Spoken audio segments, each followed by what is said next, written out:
Hello and welcome. My name is Butbul and I'm a third-year student for computer science at College of Management. I'm here to introduce you our Java desktop application by me and Liad. The project was a part of the course by Dr. Liad. The project includes 5 milestones.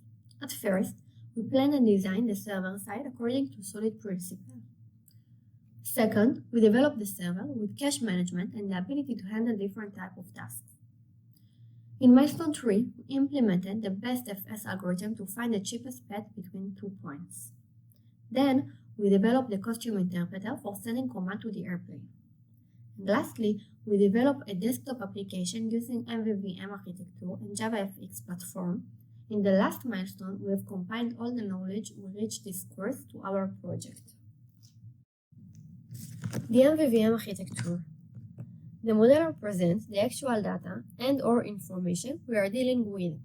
The view is what most of us are familiar with and the only thing the end user really interacts with. The view model is a key piece. It introduced the concept of keeping the nuance of the view separate from the model. The model holds the data, the view holds the formatted data, and the controller acts between the two. Let's see how it works. At first, the user does some action. The view activates the view model, and the view model activates the model. The view model is an observer of the model, so after the model finishes its operation, the model notifies its observer that something has changed. The view model converts the data and also notifies the observer. The view also knows that something has changed and finally presents it to the user. Hi, I'm Liad, and I will continue from here. Thank you all. After we discussed about the architecture of the project, let's talk about the visual part of it, our user interface. Let's open it together with the flight gear simulator.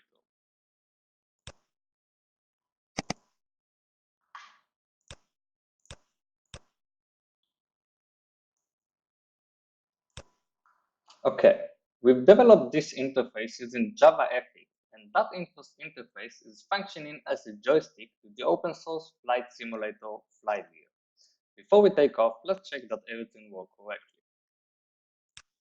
So as you can see, the aileron and the elevator work as expected, the throttle and the rudder.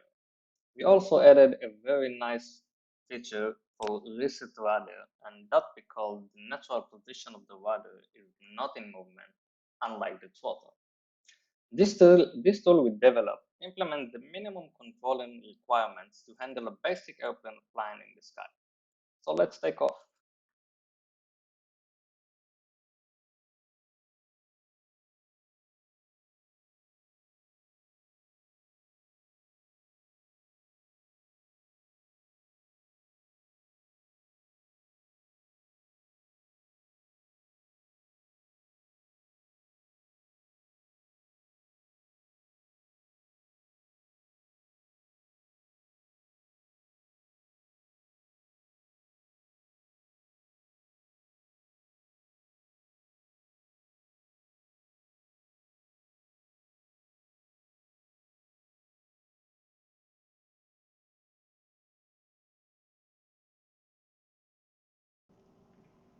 So as you could tell, we could fly the plane really well with our joystick we developed.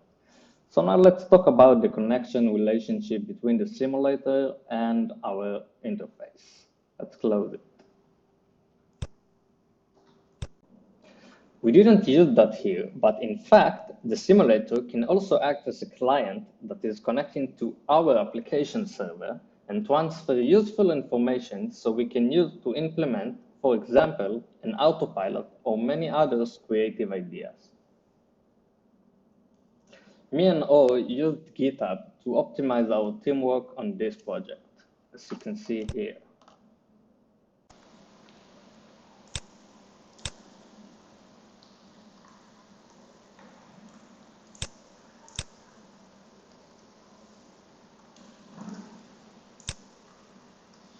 Hope you liked the video and thank you very much. If you have any question, you can reach one of us by LinkedIn or GitHub. Thank you for watching.